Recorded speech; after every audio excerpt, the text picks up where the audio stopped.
It was one of those rare afternoons when the world felt as though it had taken a slow, gentle breath. Sunlight streamed through the branches, a soft breeze carried the faint echoes of forgotten prayers, and the park sat nearly empty, except for a lone man resting on a bench by the water. Daniel Hayes had come here to think, or maybe to stop thinking at all. Life had become nothing but noise and hollowness since that night, the accident that stole his wife Emily 2 years earlier. Every Sunday, he still returned to this park, the place they once shared, because it felt like the only corner of the world where her memory still lingered. But on this quiet afternoon, as Daniel watched the gentle ripples drift across the lake, he had no idea something unexpected was approaching, something that would soon remind him that God's ways, no matter how subtle, were still at work. If you believe in kindness, second chances, and the mysterious ways God moves through our lives, make sure to like, comment, share, and subscribe. Your support helps us continue spreading stories that touch hearts. Daniel, now 34, and raising a daughter on his own, didn't feel much like a father anymore. His 6-year-old, Lily, spent most days with his sister because his construction job kept him constantly away. Every time Lily asked, "Daddy, are you coming home soon?" a fresh piece of him shattered. He wanted to give her the life Emily dreamed of. Safe, bright, full of love. But all he kept giving her were broken promises, and a loneliness no child deserves. That afternoon, as Daniel drifted into deep thought, a woman hurried toward the bench. Distracted by her phone and clutching a cup of coffee, she sat down quickly, so quickly she didn't even notice Daniel sitting there. A second later, she startled, eyes widening. "Oh, I'm so sorry. I didn't see you," she whispered, flustered, ready to stand. Daniel gave a small, tired smile. "It's all right. Benches are free," he murmured. Her name was Grace Mitchell, 29, a local elementary school teacher. She looked worn out, sweater slightly creased, eyes swollen as though tears had visited her earlier. Her presence carried both warmth and sadness, like a quiet song playing in the background. She apologized again, but Daniel gently assured her she was welcome to stay. And for reasons she couldn't explain, she did.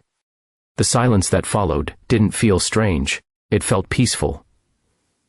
Grace gazed at the lake, as if searching for answers hidden beneath the water's surface. Daniel wanted to ask if she was all right, but something in her expression said she wasn't ready. After a few minutes, she whispered, "I just needed somewhere to breathe." Daniel nodded. He understood all too well. Slowly, Grace began to share her story. She had recently lost her mother, her only family, and this was her first trip back to the park since the funeral. "She and I used to come here every Sunday," she said softly, "feeding ducks, talking about nothing and everything." She swallowed hard. "I thought I could handle it, but when I sat on the wrong bench today, it hit me. I don't even know where I belong anymore." Daniel listened quietly, a familiar ache rising in him. It was the same pain he carried daily, the struggle of trying to keep living when someone you love no longer can. For a long moment, the two strangers simply sat together, bound by grief and something deeper than coincidence. Over the next few Sundays, they crossed paths again, always on the same bench, always without planning it. Sometimes Grace brought coffee. Sometimes Daniel brought crumbs for the ducks. They didn't dig into the past often, but their shared silences spoke for them. Grace learned about Lily, and how Daniel blamed himself for not being home the night Emily's car skidded in the rain. Daniel learned about Grace's mother, a gentle soul who spent her life teaching kindness to children who had no one else.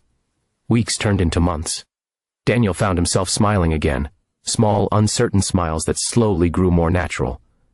Grace's soft laughter made the world feel a little lighter. For the first time in 2 years, Daniel started praying again, not for the past to return, but for the strength to move forward. Then one winter day, Grace didn't come.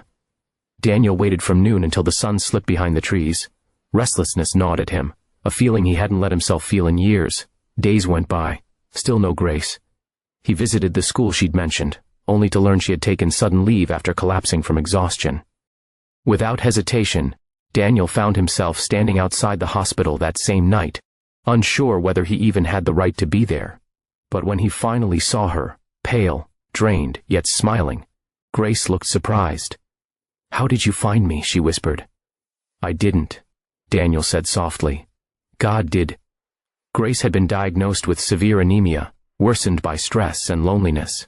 She had been trying so hard to hold everything together that she forgot to take care of herself. Daniel stayed with her through the night, saying little, holding her hand in the same quiet way she had unknowingly held his heart for months. The next morning, Grace woke to a drawing Lily had made. 2 people sitting on a bench under the sun, Beneath it, in a child's handwriting, God brings people together for a reason. Something shifted in Grace's heart. She began to recover, not just physically, but emotionally. Soon she joined Daniel and Lily on their Sunday visits to the park. Lily adored her instantly, filling the quiet spaces between Grace's grief and Daniel's guilt with laughter and endless questions. One bright spring afternoon, Grace turned to Daniel and asked, "Do you ever think we were meant to meet that day?"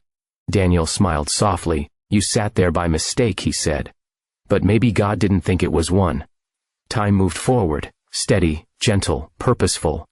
Daniel and Grace grew closer, not out of emptiness but out of something sacred, something only two hearts shaped by loss could understand. They didn't rush anything. They simply kept showing up for each other, Sunday after Sunday. A year later, on that same bench where two strangers once sat in silence, Daniel proposed, not with grand gestures but with a quiet whisper filled with everything they had learned. "I don't believe in accidents anymore," he said. Grace said yes, tears shining, her heart finally settling into peace. As Lily chased ducks by the lake, Grace felt something bloom inside her. Not just love, but gratitude. Because sometimes, God's blessings don't arrive in thunderclaps or miracles. Sometimes they come quietly, disguised as accidents we almost overlook. Their love story wasn't about perfection. It was about healing, about forgiveness, about faith. It was about two people who lost everything, yet found something far greater. The realization that God's plans often unfold in the places we least expect. If this story touched your heart, please like, share, and subscribe to our channel.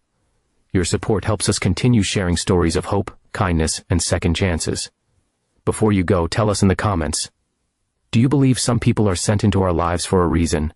Have you ever met someone who changed your life by accident?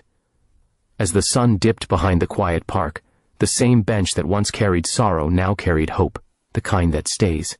Because what began as a mistake became a miracle. And Daniel knew in his soul that God had brought Grace there, not for a moment, but for a lifetime.